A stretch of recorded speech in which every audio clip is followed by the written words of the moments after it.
Olá, estamos estreando por aqui o Confronto de Ideias e hoje nós temos aqui dois convidados super especiais. Temos aqui o Ivan Azevedo. Tudo bem, Ivan? Seja bem-vindo.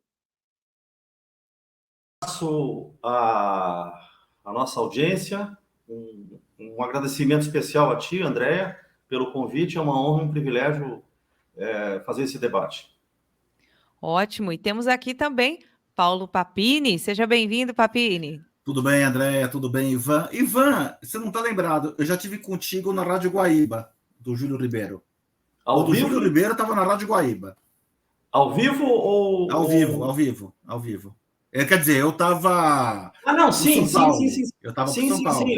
Fiz debate contigo, sim, remoto, claro. Eu estava no estúdio e tu estavas em São Paulo. Claro, lembro, sim. E te acompanho nos debates que tu tem feito, todos acompanham. Agora no canal Mais Brasil, né? Agora na Rádio Mais Brasil, exatamente.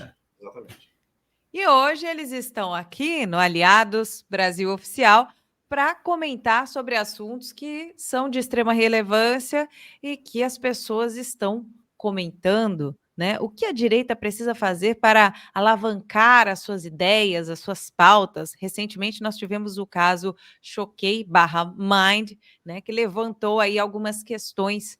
Então, um grupo super organizado, bem estruturado, que fatura bilhões, né, que tem muita passagem aí nos meios de poder, que orquestra, ou melhor, manipula, né? Manipula é uma palavra mais adequada, manipula assuntos, pautas que vão ser levadas à população. E muita gente questionando o seguinte, meus caros: ora, se com toda essa estrutura eles não conseguiram abalar a direita nas redes, que não tem organização, que não ganha dinheiro, que não tem ali um centro, né, um gabinete como eles têm, como é que pode essa estrutura tão grande não conseguir derrubar a direita? Quer dizer, a direita tem uma força muito grande. Como é que essa direita não consegue pautar essas pessoas que estão no limbo da política, essas pessoas que estão simplesmente sendo levadas pelos ventos das narrativas, muitas vezes criadas por pessoas como o pessoal da Mind e dessas agências de fofoca? Diante disso, eu pergunto para vocês, meus caros, o seguinte: o que falta, Ivan, para a direita alcançar essas pessoas que estão fora da política, mas que participam de alguma forma, uma vez que ninguém está completamente isento, né, do que acontece na política? Excelente pergunta. Essa indagação, essa questão, é a questão que está posta aí já faz bastante tempo. Na verdade, desde o processo mais evidente da eleição do presidente Bolsonaro, essa questão é a questão da hora. Olha, do meu ponto de vista, faltou, inclusive, durante o governo do presidente Bolsonaro, faltou e causou grandes problemas para ele um refinamento do nosso discurso, do nosso debate. Ali ficou dois tipos de debate andando em paralelo, da nossa trincheira, digamos assim, da nossa posição. Um debate de conteúdo aprofundado e de análise de perspectiva, isto é, olhando para frente, e um outro em cima do cotidiano, do dia a dia, e aí, assim, respeitosamente, de um conteúdo mais histérico, para não dizer outra coisa. E esse debate mais histérico, que produzia aquelas imagens de final dos tempos a qualquer momento, se um dia a esquerda viesse ao poder de novo, isso desqualificou um pouco, prejudicou, trouxe estigma para a nossa posição e para a posição do presidente, especialmente. Ele sofreu muito com isso, com esse excesso. Então, voltando para o argumento, que eu vejo, já vi desde lá, em modéstia à parte, eu fiz fiz durante 4 anos esse alerta para as pessoas se reconhecerem na posição de vencedores, porque nós havíamos vencido as eleições contra um establishment, e vencemos as eleições como Davi venceu Golias. Um menino de 16 anos derrubou um gigante de 2,92 m de altura com uma pedrada, uma pedra. Só que a nossa posição, assim, numa certa escala, não se via como vitoriosos.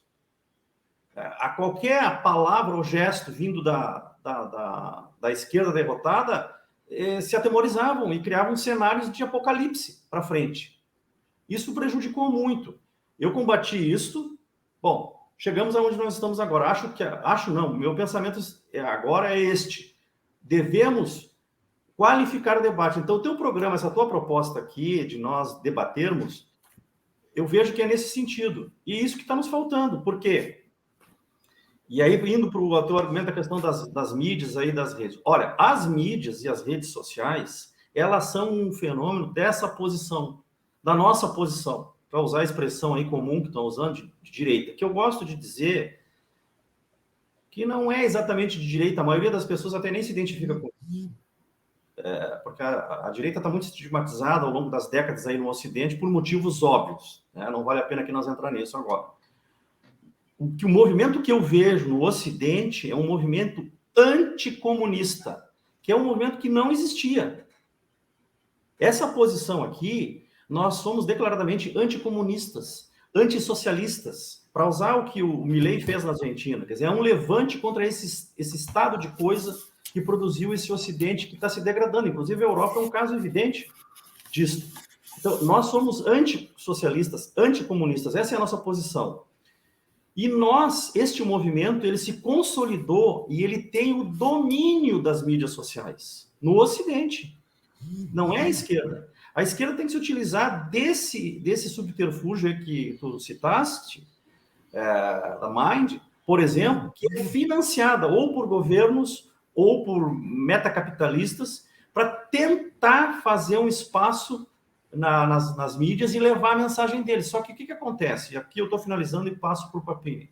Eles, na verdade, eles não atingem o grande público, o centro eleitoral, a grande faixa de eleitores, que é o centro, que eu tenho dito isso, que são 60% ou 50% dos eleitores no Ocidente, são de centro, são moderados. Esses grupos de esquerda aí, entrincheirados nessas plataformas, nas redes sociais, eles não estão conseguindo atingir. Eles falam para a própria bolha deles. Eles estão falando para dentro de uma bolha. Quem está se comunicando nas redes maciçamente e transmitindo a mensagem de maneira orgânica, programa como esse, programa do Rádio Mais Brasil, do Júlio Ribeiro, as intervenções que o Papini faz em outros momentos, em outros ambientes, nós estamos transmitindo. E está chegando nas pessoas. E por incrível que pareça, chegando nas camadas mais baixas da população, seja economicamente falando, ou até de formação intelectual, cultural, um pouco mais inferior, digamos assim, não diplomada, né? Então, eu vejo que esse é o caminho. E a nossa missão é afinar, refinar. Nós precisamos tirar a histeria, tirar essas frases excessivas de que o Brasil vai virar uma Venezuela amanhã, que o Alexandre de Moraes vai prender todo mundo no país, que o Flávio Dino agora no STF vai jogar a Polícia Federal na casa de todo mundo se falar A, B, C ou D. Isso tem que sair. Isso já passou da hora de sair. Nós temos que falar de propostas para o que está aí pela frente. O que está aí pela frente é nós retomarmos o governo do país a partir das eleições agora de municipais do ano que vem. Nós vamos consolidar uma base política que nós não tínhamos. Nós chegamos no governo federal como um acampamento com barracas e fogo de chão e sobrevivemos. E fizemos um milagre de colocar o Brasil economicamente acima da Europa e Estados Unidos diante daquele cenário fraudulento de crise sanitária. Mas não tínhamos instrumentos, tivemos que trocar a roda do carro andando. Uhum. Bom, agora nós vamos consolidar via as eleições municipais essa estrutura política. Ela está andando, está se fortalecendo, e aí vamos chegar ao governo federal nas eleições de 2026 nessas bases. Mas precisamos de um discurso coerente com isso, como fez Milei na Argentina. Milei apontou a ferida, abriu a ferida, toda a ferida argentina, sem dó nem piedade, mas ao mesmo tempo ele disse, nós vamos sair disso, eu vou levantar a Argentina. Então ele deu uma mensagem otimista e propositiva, nós precisamos fazer isso, precisamos parar com essa história de Venezuela e STF e Flávio Dino e Alexandre de Moraes e toda essa coisa. Isso aqui afugenta as pessoas, paralisa, aterroriza. No limite, elas vão querer até abandonar o país. Eu acho uma opção, quem quer fazer isso, não tem problema nenhum. As pessoas são livres. Mas nós precisamos consolidar uma força aqui. Para isso tem que ter esse discurso um pouco mais propositivo e positivo, não de medo. É isso, por enquanto. Me alonguei. Não, tudo bem. Papini, queria te perguntar, você concorda com o Ivan? Foi Como é que até você boas vê isso? colocações do Ivan. É assim, eu concordo muito, eu acho que com 80% do que ele falou, e discordo muito de 20% do que ele falou, alguma coisa dessa ordem. Conta aí o que você discorda. Então vamos lá, em primeiro lugar, o que eu vou falar é um clichê, tá? Eu acho que a direita brasileira tem que entender, ela tem que entender e tem que se apoiar nesse sentido, que a direita brasileira é aquele elefante que cresce acorrentado e fica adulto e ele esquece que ele pode romper a corrente. Verdade. Eu sei que assim, essa figura de linguagem é super clichê, né? É a platitude da platitude. Mas é exatamente isso. Porque assim, o que eu vejo? Olha, eu descobri que no meu canal, se eu fizer live pelo celular, as últimas 15 lives do meu canal, eu tô com mais audiência que o Roda Viva. Viu? Né? Isso é a direita brasileira. Só que assim, a esquerda, ela doa dinheiro para o Zé Abreu pagar a indenização judicial, e o que sobra ele vai para as Ilhas Maldivas. E a direita... Entrou um superchat até agora, Andréa? Não sei se entrou. Algum pix de contribuição para o canal? A direita tem que pegar e fazer isso daí também. Não estou falando... Ah, tá bom, mas você não tem grana. Então, porra, compartilha, curte, comenta, impulsiona o algoritmo. São coisas que não custam nada. Mas, além disso... Eu não acho que o discurso da... Quer dizer, eu acho que houve erros no discurso, sim, da direita, mas não os erros apontados pelo Ivan. Eu acho que a direita não tem que ter pruridos de se apresentar como direita. Eu acho que as pessoas, em geral, que são de centro, elas são de direita. Até as pessoas que tendem mais à esquerda também são de direita. Eu vi isso uma vez, e esse para mim foi um erro grave que o Bolsonaro cometeu. O Bolsonaro, na campanha dele... ele não conversou com o pobre. Desculpa falar, mas essa é a verdade. O Bolsonaro ele conversou com os convertidos. Ele conversou com o Ivan, conversou com a Andréia, conversou comigo, conversou com o Gustavo Reis, com o pessoal do nosso grupo. Mas faltou a ele conversar, porque eu estava uma vez um dia com o meu irmão no restaurante que a gente almoça sempre, e a gente estava conversando com o garçom, menino de 20 e poucos anos de idade, faz direito à noite, é garçom durante o dia, faz um estágio e já tem uma moto quitada que é dele, estava comprando um carrinho, ele paga a faculdade dele. E aí, você votou em quem? Ah, eu votei no Lula, acho que ele é melhor pra gente. Peguei e falei, olha, o Bolsonaro não chegou nesse moleque, porque esse moleque, ele é muito mais de direita do que de esquerda. Mas, Papini, perdão, esse rapaz de pobre não tem nada. Não sei, mas é assim, quando eu falo pobre, eu quero falar assim... Ele é um moleque que saiu do nada e ele se fez. Sim, tá? Sim. E a gente vê isso, por exemplo, dentro das favelas ou comunidades, como a gente queira chamar. Eu acho que faltou um pouco desse tipo de conversa. Faltou uma motoboy Seata, sabe? Faltou uma motoboy Seata. Ao invés de só moto-Seata, era bom que tivesse uma motoboy Seata. Mas, além disso, eu acho que, assim, além de ser questão dos pruridos, que a direita não tem que ter, pegar e falar, eu sou de direita... Pode falar sem medo algum, tá? Além disso, houve um ataque desnecessário. Bom, primeiro que assim, faz 5 anos que eu estou no meu canal falando que a direita não é que ela tem que dar as mãos um para o outro e sair dançando com o baiá, não é isso. Mas a direita ficou se atacando demais e continua se atacando demais. E continua se atacando muito. A esquerda não faz isso. Se você for ver uma discussão do pessoal do PT com o PSOL, eles saem no tapa. Eles saem no tapa. Mas, externamente, você não vai ver esse tipo de briga.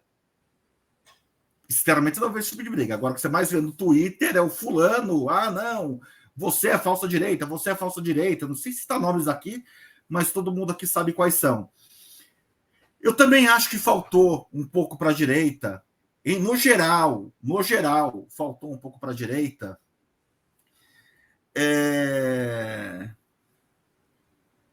A direita quis ser mais olavista que o Olavo de Carvalho, em alguns aspectos. Tá? A direita quis ser mais olavista que o Olavo de Carvalho. Então a direita usava muito a frase que para o Olavo de Carvalho é legal. Para o Olavo de Carvalho é legal. Mas a direita adorava usar aquela frase, né? Eu mesmo já falei isso no meu canal várias vezes. Atrás de todo liberal tem o bumbum aberto esperando uma piroca comunista. Todo mundo de direita algum momento falou esse tipo de frase, não falou? Agora, vocês acham que você se convence a votar em alguém que está te xingando? Que está falando isso de você? Eu sei porque eu fazia parte de um grupo de Facebook, depois foi desativado, que fazia parte aquele Miguel Macedo. E tinha no grupo um amigo meu, Rodrigo, que é empresário, conservador clássico, e o Miguel Macedo, volta e meia, o Miguel Macedo, para quem não conhece, é de Portugal, o canal Mike Macedo, um rapaz que eu gosto demais, acho inteligente, acho que é um dos maiores conservadores de Portugal, né? Porque Portugal é difícil de ter conservador nesse país. E o Miguel adorava falar isso. Um dia esse Rodrigo virou para ele e falou: porra, Miguel, quando vejo você falar, eu tenho vontade, isso em 2017, em 2018, eu tenho vontade de votar no Haddad só de raiva. Então, assim, eu acho que a direita errou muito nesses pequenos detalhes, que podem ser corrigidos. Agora, sim, gritar que pode virar uma Venezuela, esse é um fato. Esse é um fato, porque assim, eu conheço bem a Venezuela e eu gritava para os amigos venezuelanos o que poderia acontecer com o país deles, lá pelos anos 2000, e eles falavam: não, fica tranquilo, Papinha, a gente jamais vai virar um Brasil ou uma Argentina. E eles viraram o que eles viraram. Essa é uma possibilidade concreta. E vou falar mais ainda. Dá tempo de mudar? Sim, dá tempo de mudar. Dá tempo de reverter a situação? Dá. Mas tem que ser feito algo rápido e algo concreto, e esse algo concreto passa pela direita. Passa pela direita até algum tipo de união, até algum tipo de liderança. Tá? A direita parece uma matilha de gatos. Não tem matilha de gatos, né? Porque na matilha de lobos tem o alfa que manda e o resto, tem o beta e tal. Do gato não tem isso. Então o gato não sai em grupo para caçar, nem nada.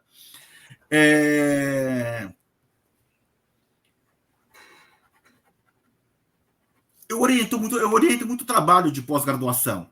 Tá? Eu oriento muito o trabalho de pós-graduação e de vez em quando eu pego um aluno orientando o meu que ele chega desesperado para mim, ele me procura até, porque ele sabe que eu sou um cara mais acessível, que eu vou cozinhar menos o ouvido dele, e ele vira: professor, eu tô com 23 dias de prazo para entregar meu TCC. O que você fez até agora? Nada. Né? E eu consigo, às vezes, orientar o aluno, quase sempre. Teve um só que perdeu o prazo. E ele consegue entregar o trabalho dentro do prazo. Mas eu tenho uma conversa com ele, antes de virar para ele, para pegar e falar: amigão, você tá na merda. O brasileiro tem que ter essa consciência. Se não fizer algo muito rápido, e se algo muito rápido passar pela direita, nós seremos Venezuela. Tá?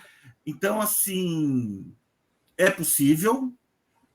Olha, o PT ele saiu de uma condição muito pior que nós estávamos, porque a Dilma tinha sofrido impeachment, o Lula tinha sido preso, o STF tinha confirmado a prisão do Lula no HC 152762. O Alexandre de Moraes chamava o Lula de bandido, vagabundo, ladrão, corrupto, falava dos bilhões que ele tinha. E o PT deu a volta por cima. Mas a gente tem que aprender com a esquerda, tá? Que a esquerda ela subiu e fala: olha, vamos falar uma língua só? Então a língua que a gente vai falar é essa daqui, o nosso comandante vai ser esse daqui, ele não vai acertar sempre, Existem discussões grandes entre PT e PSOL. Por exemplo, dá um pedaço de capim para os dois. Um grupo quer fumar, outro grupo quer comer. Deixa eu interromper aqui, porque assim, eu noto que vocês dois temos aqui um ponto de divergência dentro de tudo isso aí. Acho que ficou muito claro o seguinte: o Ivan não é a favor de um discurso mais negativo. Por que que você é contra esse tipo de discurso, Ivan? Depois eu quero ouvir o Papini fazendo a defesa dele, por que que ele é a favor que as pessoas falem sim que o Brasil pode virar uma Venezuela. Ivan. Ótima pergunta, excelente pergunta. E o Papini, numa frase dele, tocou nisso. Ele citou o exemplo desse cidadão português, né, que não aguentava ouvir aquela frase chula do Olavo de Carvalho. Não, o português ele gostava de repetir a frase. Perdão. Amigo meu que era liberal, Sim. o amigo meu que era um liberal clássico, o Rodrigo, Sim. um dia ele virou no grupo e falou: porra, meu, eu vou acabar votando no Haddad de raiva de você, entendeu? O Papini é um exemplo maravilhoso, e isso aconteceu com milhões de pessoas no Brasil. E nem foi por causa dessa frase, foi por causa de outras frases. Essa, por exemplo. Essa fração de discurso aterrorizante, vamos usar a lógica, quer dizer, a lógica. Isso mexe no emocional das pessoas. Então a gente tem que decidir uma coisa aqui, ó. Vamos colocar, como diz Javier Milei na Argentina, em outros termos. Vamos colocar em outros termos. Nós queremos falar com o emocional das pessoas, a política faz isso, a mídia faz isso, a publicidade faz isso, a dramaturgia faz isso, etc. É justo. Tem o seu lugar. Agora, e o discurso político às vezes faz, os totalitários fazem isso, eles se dirigem às emoções das pessoas. Eles vão para o emocional, tocam no emocional. E é assim que tu arrebanha multidões para coisas bárbaras. A questão aqui nossa é esta. Nós queremos fazer esse discurso de natureza emocional e tentar mobilizar as pessoas pelo emocional. Bom, é um caminho, e ele tem riscos. Quando se começa de cada 10 palavras, 8 são nesse sentido emocional, de mostrar cenários apocalípticos, qual é a reação de uma parcela razoável? É recuar. Quem está com medo, quem entra, porque isso aí entra no módulo medo. Ora, eu pergunto aos senhores, o que nós vimos aí na famigerada fraudemia? Se usou o discurso e todo um sistema para produzir medo. Quando alguém abria a boca e usava qualquer argumento de natureza lógica ou apegado à realidade, era esmagado. Porque o que tinha que ser dito era confirmar o módulo medo. E o que aquilo gerou? O país fechou, o planeta fechou. As pessoas entraram no módulo medo, entraram no emocional. Então, o que eu estou querendo dizer aqui é isto. Nós temos que ter um discurso voltado mais para a objetividade, claro, apegado à realidade, aos dados concretos. Sim, tem um STF que é um aparelho militante da esquerda. Sim, tem o ministro tal fazendo tal coisa. Sim, tem todos esses dados da realidade. Agora, o que nós estamos propondo para resolver isso?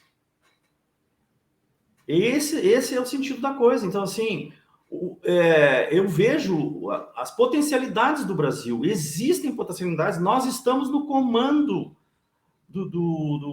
das mídias sociais. Nós estamos arrebanhando. Olha, veja bem o seguinte. Nós vencemos uma nomenclatura política em números redondos que se instalou no Brasil na República, no famigerado golpe militar de Estado que depôs Dom Pedro II.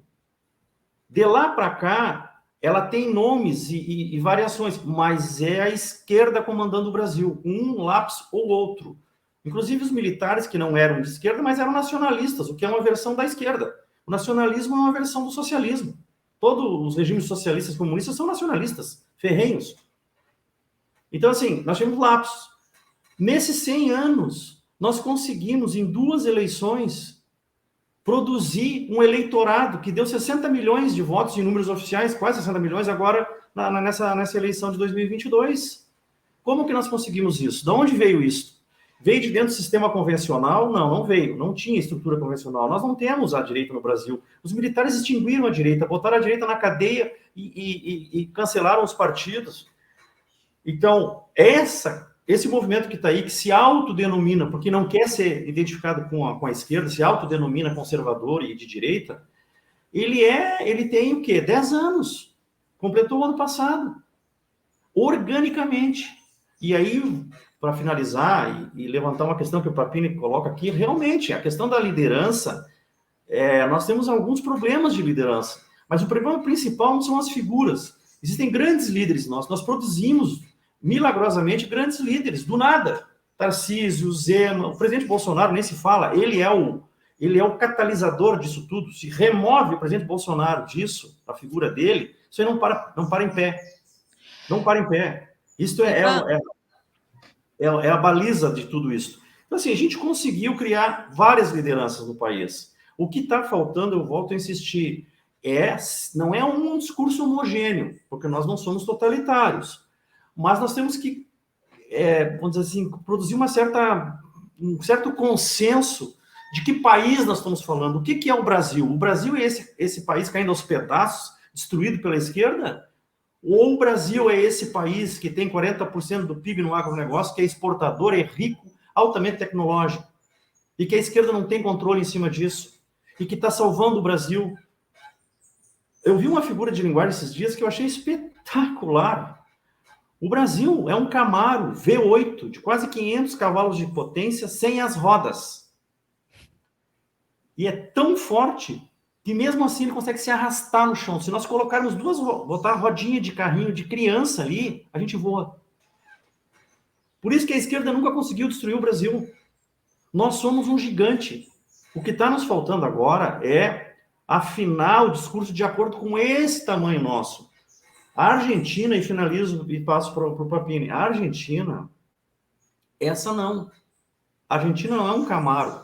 A Argentina é uma Brasília 73 caindo aos pedaços. Tem que refazer o carro inteiro.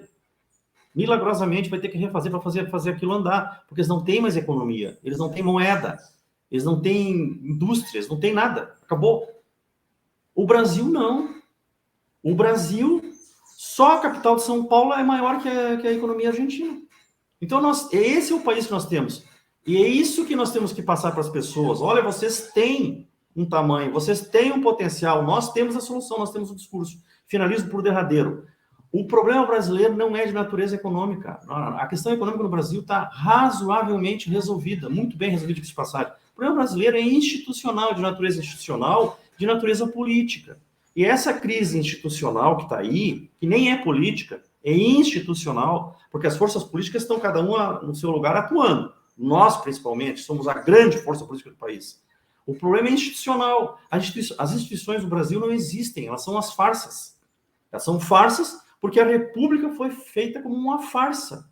E essa farsa de República produziu farsas instituições. Aí a gente precisa resolver uma crise institucional, não tem instituição, porque nós temos são pequenos partidos políticos enfiados dentro das instituições. Só isso que nós precisamos resolver. Quem que vai resolver isso? Vocês vão me perguntar. A política. Não há outro caminho para resolver um processo como esse, senão política. Não é por via militar, não é por solução de continuidade, não é por pé na porta que foi pregado durante 4 anos e nos atrapalhou. Não é. É política. É por baixo. É organizar a sociedade de baixo para cima, como está acontecendo, e aí a política vai enquadrar essas instituições aí, esses pistoleiros que estão aí dentro do STF, agindo como militantes políticos, vão ser enquadrados pela política. É só uma questão de nós consolidar esse processo. As eleições estão aí, nós vamos fazer isso. É muito mais fácil a questão brasileira do que a da Argentina. A Argentina se organizou politicamente, só que não tem mais país. Não tem país. Tem que sair do zero, do nada. Nós não. Nós temos um país, nós temos economia, nós temos gigantismo. Nos falta organizar o debate político, as forças políticas. E para isso nós temos que vender algo positivo, propositivo. Inclusive, Papini, para pegar esse centro político eleitoral e o centro político mesmo. Atrair essas pessoas para a nossa posição, ao invés delas se venderem para o outro lado ou migrarem para o outro lado porque não aguentam a nossa gritaria estéril. E aqui eu encerro. Ou seja, voltamos então para a questão aí do diálogo, né, do posicionamento. Eu Papini, concordo.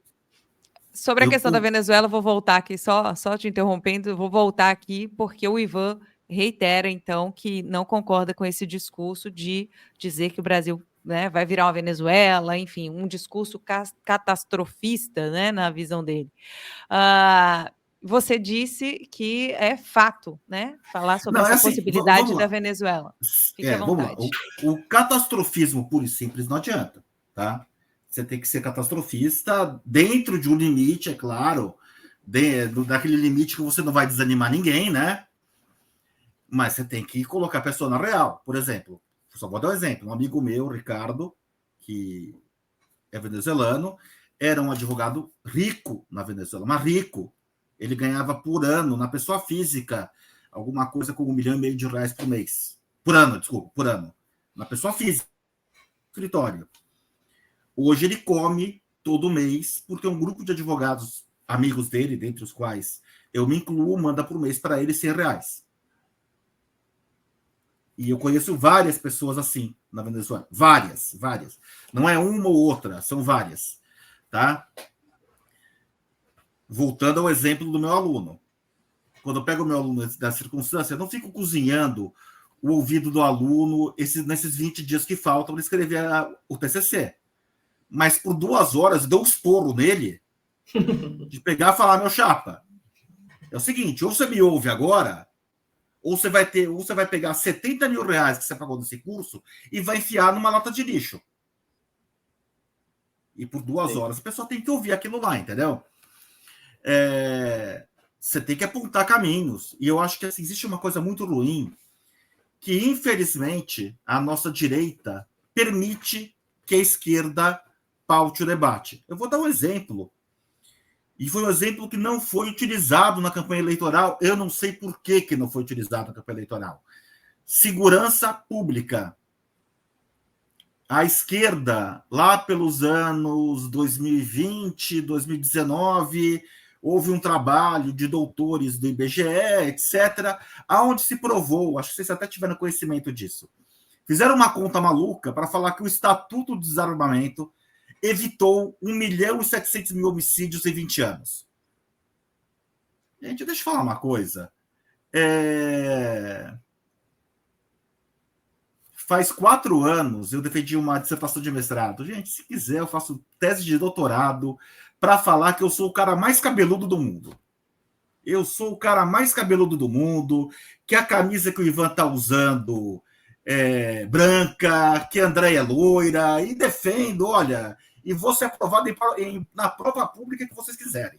O Ivan sabe como é que funciona esse métier, eu não tenho que aqui ficar explicando. Mas boa parte da direita comprou esse debate.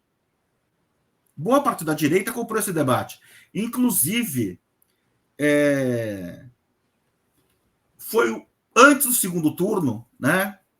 Eu fui chamado para uma reunião numa pizzaria, eu até não sabia que eu era alguém tão influente assim, mas um grupo de bolsonaristas bem influentes, até o Sérgio Camargo, me chamaram para participar com ideias de uma reunião para decidir estratégias de campanha para o segundo turno. E eu falei isso, gente, espera aí.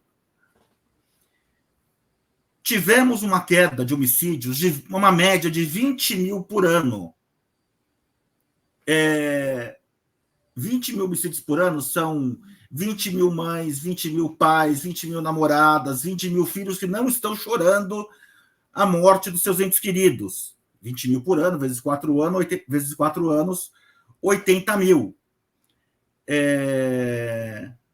Violência pública é algo que afeta todo brasileiro. Desde o Jorge Paulo Lemann, que tem sei lá quantos bilhões de dólares, até a minha empregada doméstica, porque todo mundo, se não sofreu violência pública, conhece alguém que sofreu, e mesmo a Abílio Diniz foi sequestrado, ficou dentro de uma caixa, etc. Então, assim, afeta todo o Brasil. Assim, não tem um brasileiro que não seja afetado direta ou indiretamente pela violência pública. Nem que seja tendo que andar com o carro blindado. Por que não falar desse assunto?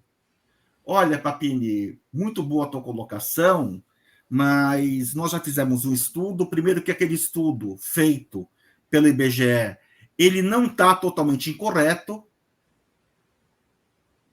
Ele não está totalmente... A direita falando, gente da direita me falando isso.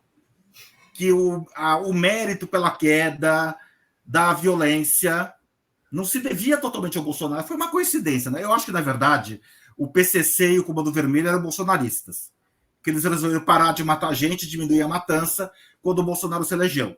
Uma Eu repórter acho que... da Globo disse que a violência estava diminuindo porque o crime estava se profissionalizando, né? Também, mas pera, a direita comprou esse argumento. A direita comprou assim, a esquerda pauta. Olha, o que a direita vai debater hoje? Olha, bom, a direita vai debater hoje o suicídio da menina. Ah, tá bom. Não, mas agora ficou ruim. Agora a direita vai debater a lista do Jeffrey Epstein. Ah, não, agora a direita vai debater o Alexandre de Moraes, se queria ou não queria enforcá-lo. O tempo todo. Quer dizer, quem comanda o debate? Quem sem recurso nenhum, eu, o André, o Gustavo, o Ed Raposo, você, quem sem recurso nenhum, o Júlio Ribeiro, consegue comandar o debate, se permite ser pautado por uma Vera Magalhães, que com toda a estrutura da Fundação Padre Anchieta, não consegue colocar 1.000 pessoas numa live. Daí eu volto ao ponto. A direita tem que entender com urgência para ontem,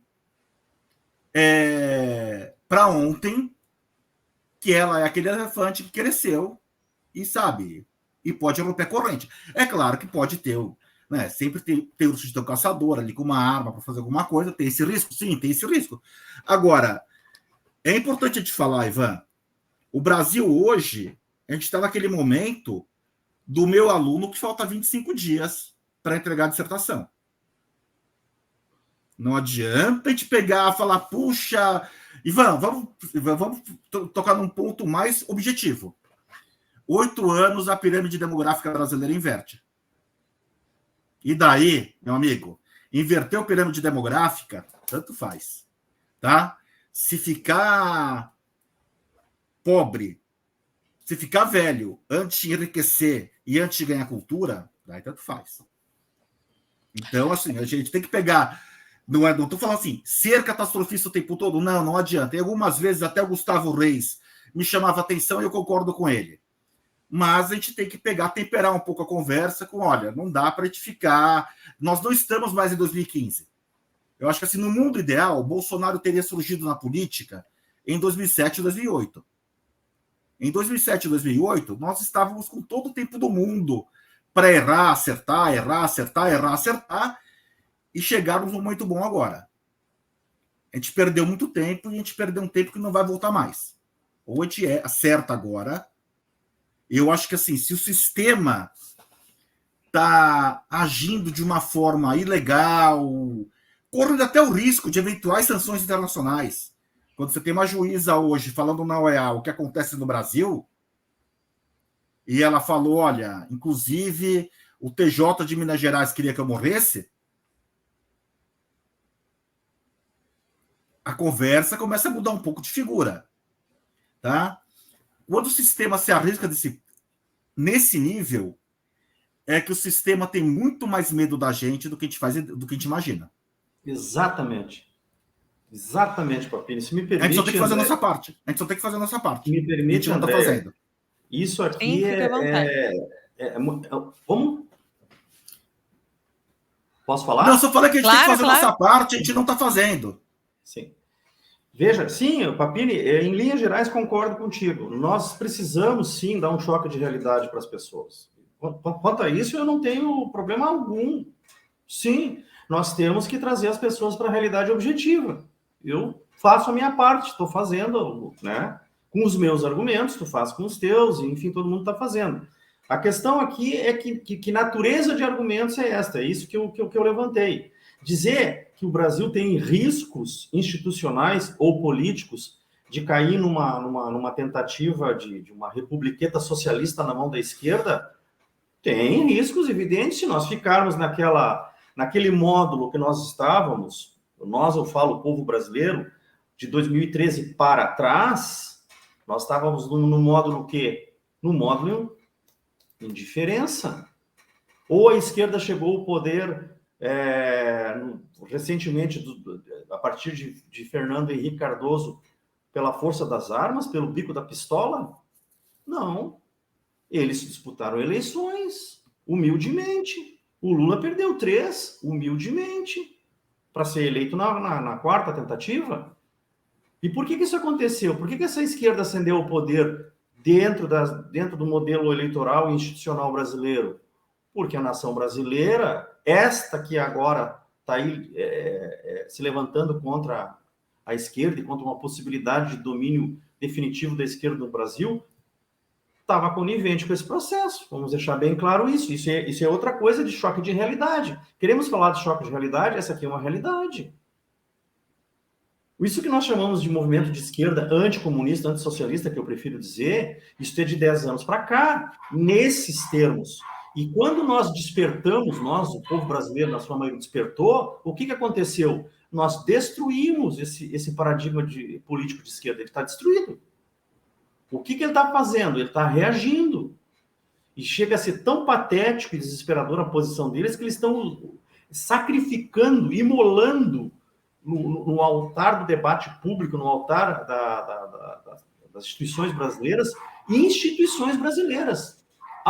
altas autoridades brasileiras estão sendo queimadas, estão sendo oferecidas ali em holocausto para eles tentar nos enfrentar.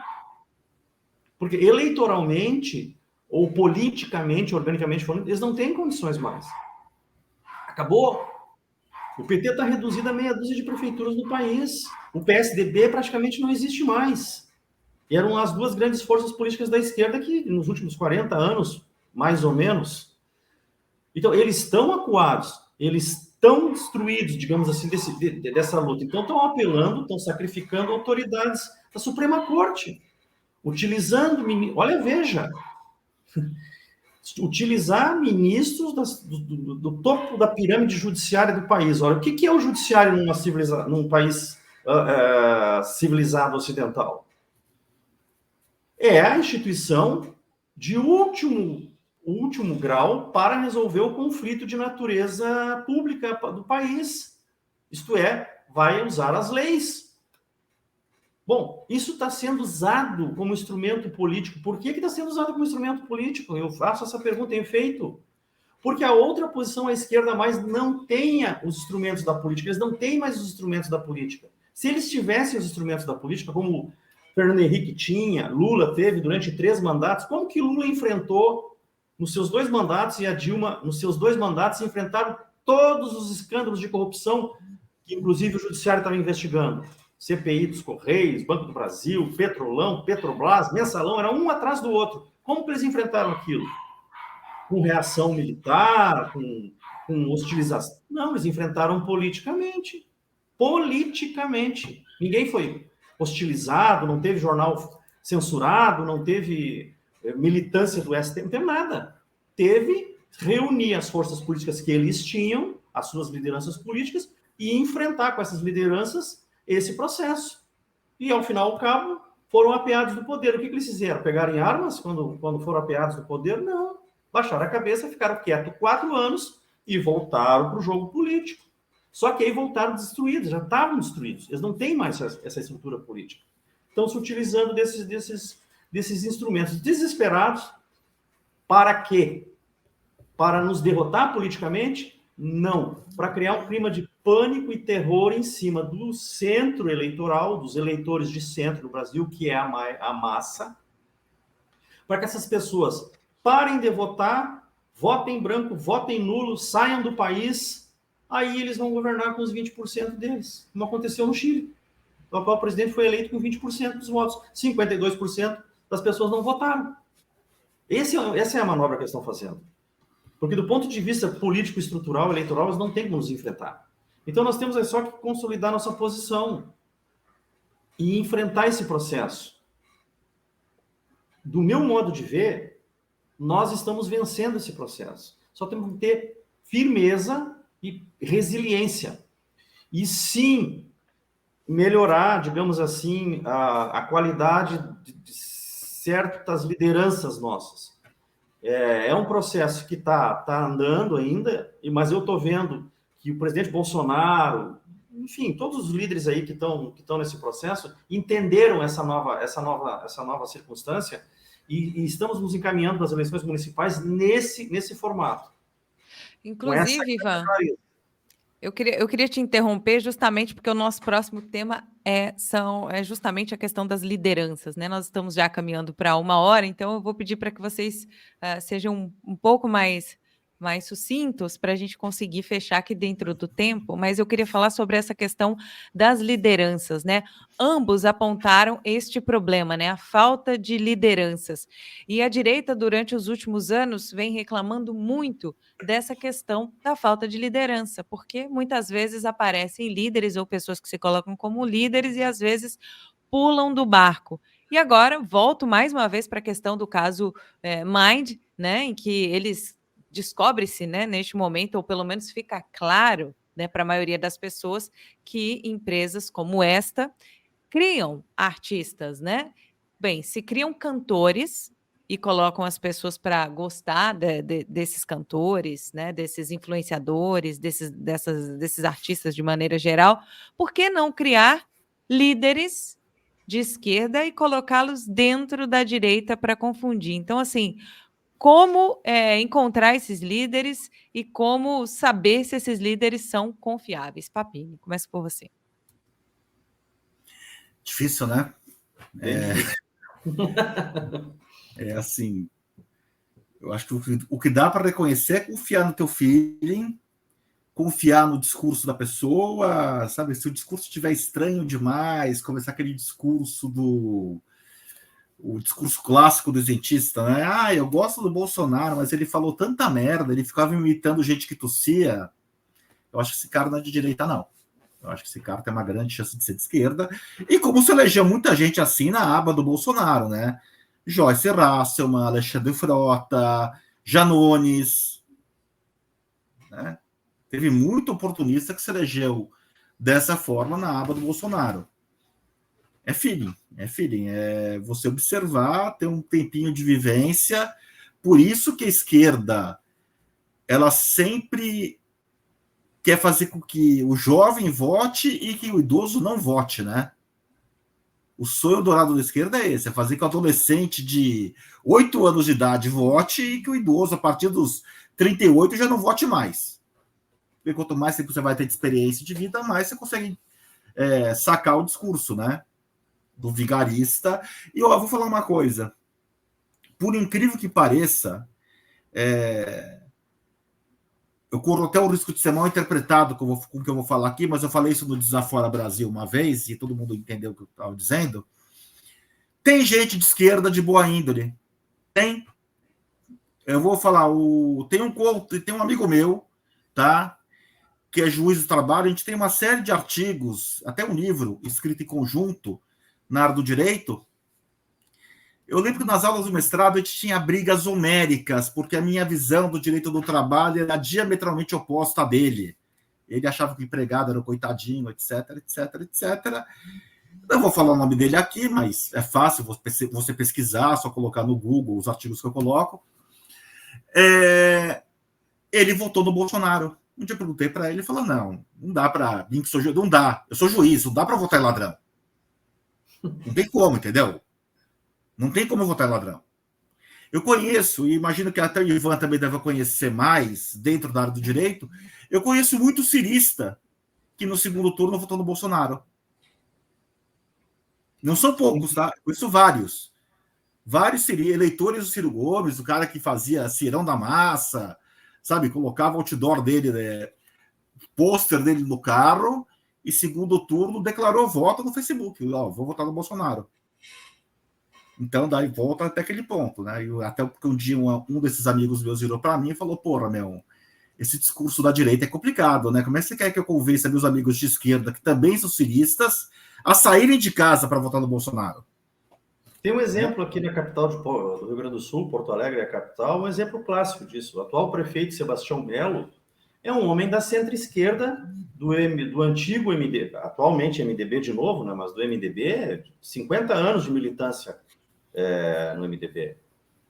E ele é um homem que, digamos assim, ele permanece nessa posição, digamos, centro-esquerda, do ponto de vista do que ele entende de programas políticos sociais, etc. e tal, mas ele migrou muito para a posição de centro-direita no que se refere à administração, até porque que o vice-prefeito dele, Ricardo Gomes, é um liberal, é um libertário, inclusive, simpatizante de Javier Milei. E sim, ele votou no presidente Bolsonaro, o prefeito Melo. Fez campanha de primeiro e segundo turno. Campanha acirrada aqui no estado, viajando o estado, agora nessa eleição de 2022, enfrentando o próprio partido dele, porque aqui no Rio Grande do Sul, assim como no Brasil, o MDB virou em 4 pedaços, no mínimo, né? E esse homem migrou. Existe muita gente na centro-esquerda que sim votou no presidente Bolsonaro e sim tem simpatia pelas proposições que a gente está fazendo. Eu nem digo que tem simpatia pelo Bolsonaro, mas tem ojeriza o PT. Não, sim. Sim. Exato. Mas também que tem ojeriza o PT. Simpatizam. Porque aí tem uma coisa, Papini, que faltou a gente dizer aqui, ó. O que se considera como esquerda ideológica, e aí explica pessoas como esse caso do prefeito Sebastião Melo, que tem uma posição intelectualmente honesta na centro-esquerda, por que ele migra? Porque não existe mais o que a gente considera como esquerda ideológica. Isso desde os anos 50 acabou. O que existe é um braço, um instrumento político do crime organizado. Isso não é um fenômeno do Brasil, é um fenômeno, inclusive, do Ocidente. A questão ideológica, pura e simples, da luta pelo socialismo, isso aí acabou no final da Segunda Guerra Mundial, praticamente. O que a esquerda vem fazendo no Ocidente é fazer o serviço sujo do crime organizado. É ir para o Estado e pegar o Estado. E a gente vê caso clássico, o México. O México é um narco-estado. Por quê? Porque a esquerda lá, mexicana está trabalhando politicamente para os interesses do crime organizado. Ela não faz luta pelo socialismo. Claro, da boca para fora saem todas essas pautas da esquerda aí, tradicional, evidente. Mas é da boca para fora. A Venezuela é a mesma coisa. O chavismo, o Maduro, eles não tem nada com socialismo. Eles são garotos de aluguel do crime organizado. Essa que é a realidade. Você vê que todas as leis brandas com a criminalidade vêm de estados democratas, né? Nos Estados Unidos. Pois é, aqui no Brasil aconteceu o mesmo fenômeno. Então, assim, aquele PT que liderou a esquerda depois do regime militar, ali nos anos 80, aquilo deixou de existir na virada dos anos 90 para frente. Quando eles organizaram, quando nasce o Foro de São Paulo em Miami, lá com Fernando Henrique, Lula, Fidel Castro, entre outros, ali foi tomada a decisão política derradeira. Eles chegaram à conclusão assim, aqui, ó, não tem como manter esse processo, nós vamos ter que fazer outra coisa. O que é outra coisa? É isto. É um instrumento político do crime organizado, do narco, das organizações criminosas internacionais. É o que eles estão fazendo. E daí essas pessoas históricas, intelectualmente honestas, convencidas pelo discurso socialista do início do século XX, elas têm duas coisas a fazer. Ou elas param de atuar politicamente, ou elas vão migrando para centro-direita. É o que nós estamos vendo aí. Tem esses casos. Tem vários casos.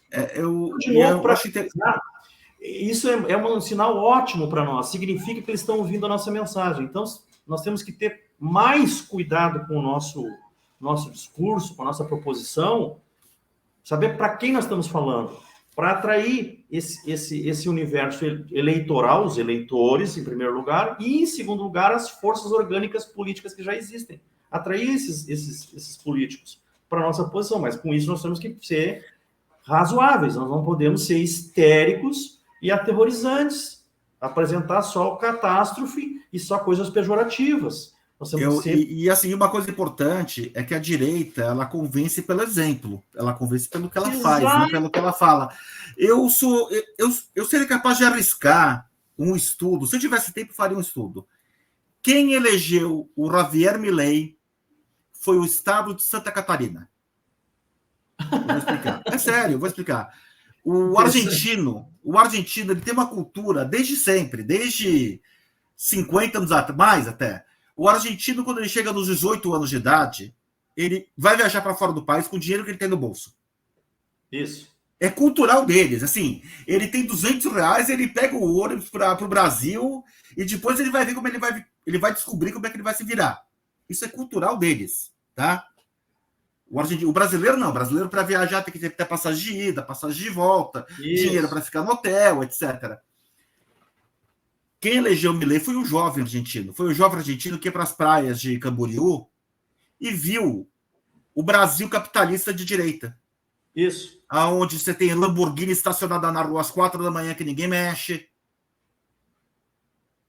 Eu arrisco dizer, olha, eu queria fazer um estudo sobre isso se eu tivesse tempo. Quem elegeu Milei foi Santa Catarina. Ele devia fazer um discurso em homenagem àquele estado. Eu acompanhei a eleição argentina desde as prévias, o Papini, assim, para e passo, e todas as entrevistas, debates, discursos do Milei. E inclusive, assisti documentários sobre o processo orgânico de montagem da posição política dele, desde a fundação do Partido Libertário, desde a candidatura dele para deputado federal, que se elege ele e a Vitória, que é a atual vice-presidente, só eles dois vão para o Congresso, num Congresso de mais de quase 300 deputados e congressistas, quase todos peronistas ou kirchneristas ou de oposição.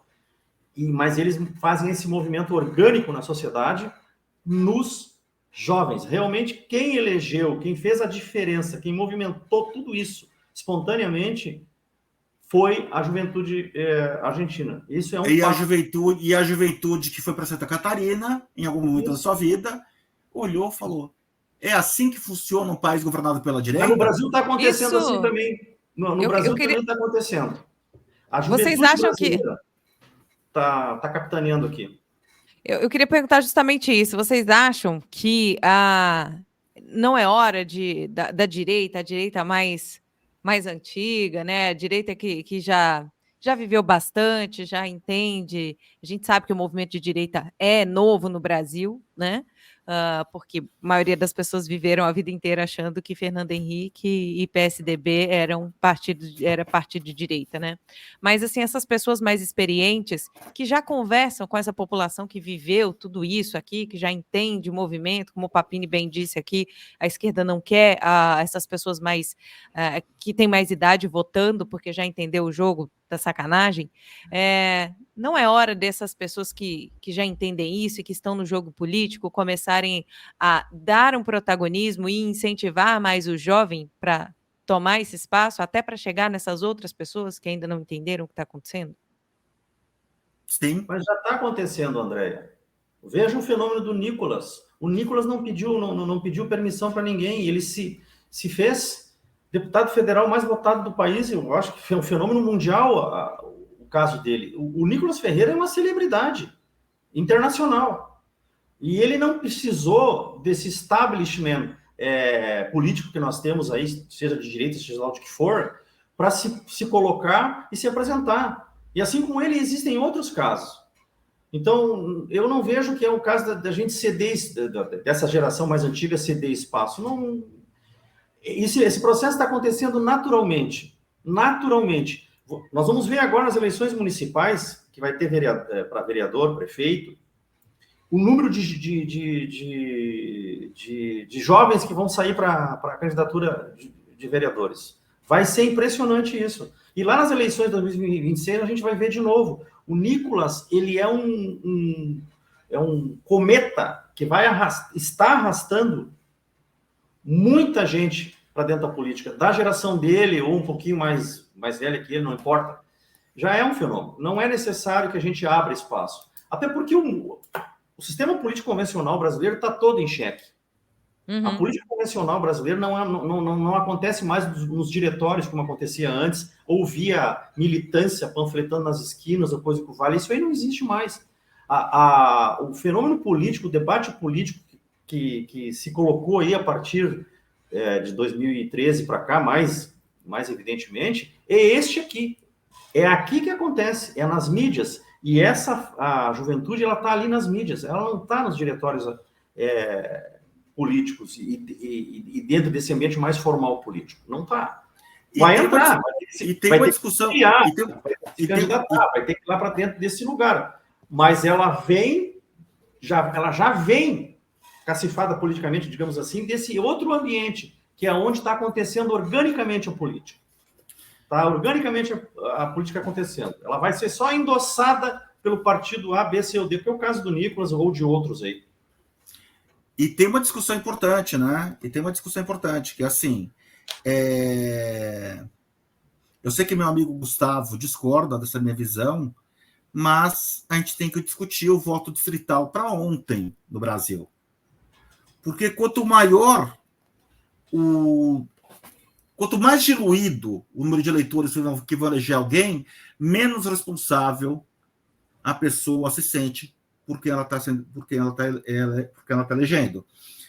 O Haddad, hoje, ele foi morar numa casa. Ele mora numa casa, se não me engano, em Pinheiros ou no Planalto Paulista. Acho que no Planalto Paulista. Tá?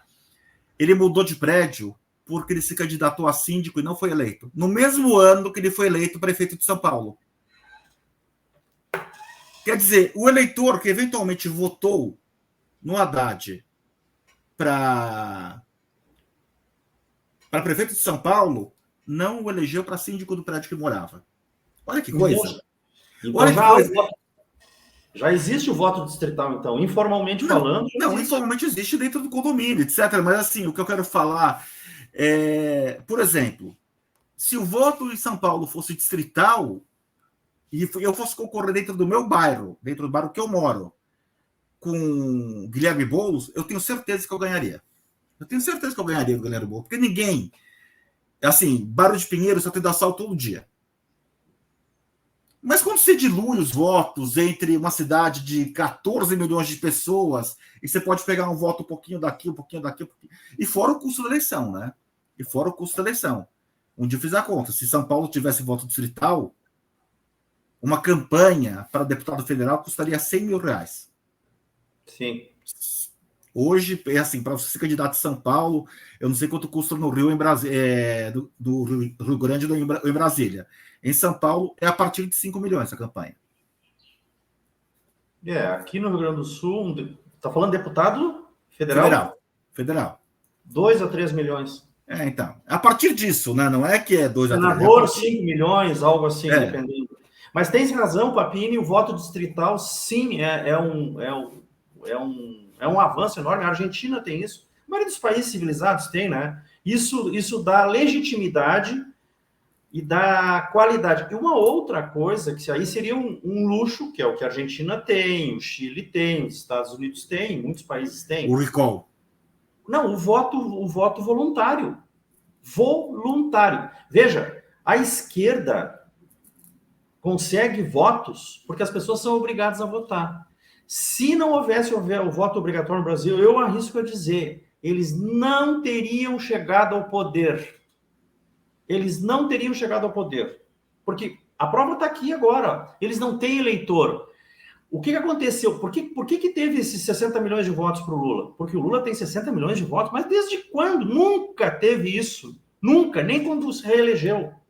O que ele teve, sempre teve, é votos de pessoas que não queriam votar naquela posição. Não vou votar no Fernando Henrique porque ele é neoliberal, então vou votar no Lula. E agora aconteceu mais ou menos a mesma coisa. Um nojo um certo nojo político em relação à posição do presidente Bolsonaro. Então, assim, eu vou dizer, por volta de uns 20 milhões de votos aí que o Lula recebeu, por baixo, é de pessoas que simplesmente não queriam votar no presidente Bolsonaro. E aí, já que eu vou votar, votei no Lula. Então, assim, eles não têm eleitorado fiel. Se nós dermos um voto voluntário no Brasil, vão se mobilizar os verdadeiros votantes. Como aconteceu na Argentina. Milei foi eleito assim. Ele fez uma campanha brutal. Ele disse, eu vou vencer as eleições, mas para isso eu preciso cuidar dos votos.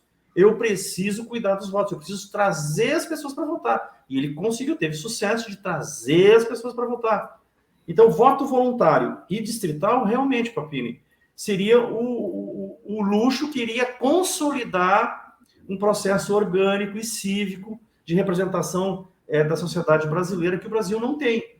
Até nós conseguirmos isso aí, nós vamos ter que adaptar. E eu vejo que o brasileiro conseguiu fazer improvisadamente uma espécie de voto distrital. Não é oficial, mas fácil. Eu digo que você não tem como aprovar o voto distrital sem aprovar, no primeiro lugar, o distritão. Que é transformar todo o estado no distrito. Sim. Tem problemas. Nós temos problemas a vencer em relação a isso aí, porque o Brasil é um continente. O Brasil é um continente, então não é uma coisa tecnicamente muito simples de fazer. Realmente. Não é assim. Tem casos e casos. tem estados como o Acre e tem estados como São Paulo. Quer dizer, como é que vai fazer distrito no Acre? E eu até sei que o voto distrital vai ter as distorções, por exemplo, o Complexo da Maré. Como é que alguém vai fazer campanha dentro do Complexo da Maré? Existem. Não adianta a gente sonhar que não vai ter esse tipo de distorção. Mas posso falar uma coisa? Isso já existe hoje também. Claro. Porque hoje, pela internet, você consegue descobrir quantos votos o candidato teve em cada urna. Claro. Então, assim, se o traficante quiser cobrar a comunidade hoje, ele vai cobrar de qualquer forma e cobra de qualquer forma. Mas, Papini, vamos atentar para isso, nesse sistema duvidoso, para não usar outras palavras, tá? Que nós temos eleitoral brasileiro. Né? Ele é duvidoso, ele é improvisado, ele é uma geringonça. Assim, não é algo razoavelmente adequado aos moldes das grandes democracias brasileiras, ocidentais, ou o caso da Argentina, aqui, que eu estou citando. Mas, mesmo assim, o povo brasileiro, intuitivamente, enfim, por mecanismos que a gente não sabe explicar direito, ele conseguiu se organizar aí dentro e conseguiu expressar eleitoralmente a sua posição. Quando eu digo os brasileiros, digo, evidentemente, a nossa posição, essa que a gente chama aí de direita contemporânea. Nós conseguimos eleger o presidente Bolsonaro dentro desse processo. Conseguimos agora fazer um congresso nessas eleições últimas, uma Câmara de Deputados, lá tem 100 deputados, numa posição razoavelmente firme. O governo tem 80 votos, nós temos 100, o resto é negociável. No Senado, nós temos 30 senadores. Ora, 30 senadores de 80, nós não estamos falando de 2%, nós estamos falando aí de quase 40%. Sim. E nós conseguimos isso como? Nesse sistema. O eleitorado se organizou aí dentro dessa geringonça, improvisou e tratou de filtrar e eleger. Então, eu vejo que mesmo dentro desse sistema, a gente tem espaço só para melhorar. E nós estamos melhor que eles. Eles estão tendo que usar de subterfúgios, de manipulação, de violência, de intimidação, de terrorismo, de chantagem, de compra, de suborno, de todo esse tipo de coisa que a gente está assistindo aí. Eles estão fazendo isso para quê? Para amedrontar os líderes políticos? Para perseguir lideranças? Quantas lideranças políticas eles botaram na cadeia ou prenderam? Ninguém. Eles estão em cima de quem? De pessoas comuns. Por que eles estão em cima de pessoas comuns? Por que eles pegaram pessoas comuns e puseram na cadeia? Porque eles querem amedrontar as pessoas comuns. Quem são as pessoas comuns? São os eleitores. Toda essa máquina aí aterrorizante é para o eleitorado. Não é para as lideranças políticas. Não é para o Valdemar da Costa Neto, que preside hoje o maior partido do país. Nele eles não tocam. Nem vão tocar. E não tocaram em nenhuma liderança, de um lado nem do outro. Eles estão em cima de nós. Porque é aqui que está a força da política acontecendo. Então, essa força nossa está organizada e ela só precisa receber melhor subsídio, ser melhor alimentada com argumentos, e a Andréa está de parabéns aí por essa experiência aqui. É por aqui e está acontecendo. Eu vejo, assim, com positivo a nossa caminhada. Agora dá trabalho, né? Também não é para amanhã, não é um milagre. Já foi um milagre nós ter conseguido chegar onde chegamos. Desconstituir essa nomenclatura imunda da esquerda aí de 100 anos de dominação, nós desconstituímos sem derramar uma gota de sangue. Só dentro dessas instituições sujas, ruins, mas ali que nós conseguimos fazer. Nós estamos dando um exemplo para o mundo. Bem, por falar nisso, em fazer alguma coisa, eu gostaria de agradecer aos dois que estiveram aqui conosco nesta tarde de sábado, né? Agradecer a nossa audiência, pedir para que deixe o like, para que compartilhe o nosso conteúdo. Espero que tenham gostado e gostaria de convidá-los para outras vezes aqui para a gente tratar de outros temas também, que inclusive foram pincelados aqui. A gente pode pegar muitos desses aí, subdividir e trazer outros debates. Muito obrigada, Ivan. Fique com Deus, uma ótima semana para você. Mais uma vez, agradeço a honra e o privilégio do debate contigo, Andréia, com o Papini, que já conheço, e com a audiência, e estou à disposição. Papini, muito obrigado. Obrigado, Andréia, saudade de você, saudade da audiência, do Aliados do Brasil, saudade do Ivan também, saudade do pessoal aqui do canal. É isso, gente. Vamos... Não podemos desistir, não podemos esmorecer, não. Tá legal?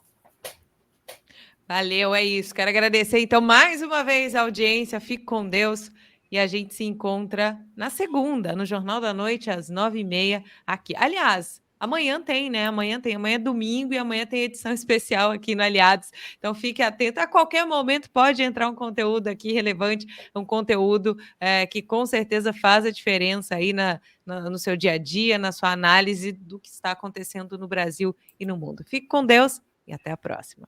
Até a próxima, gente.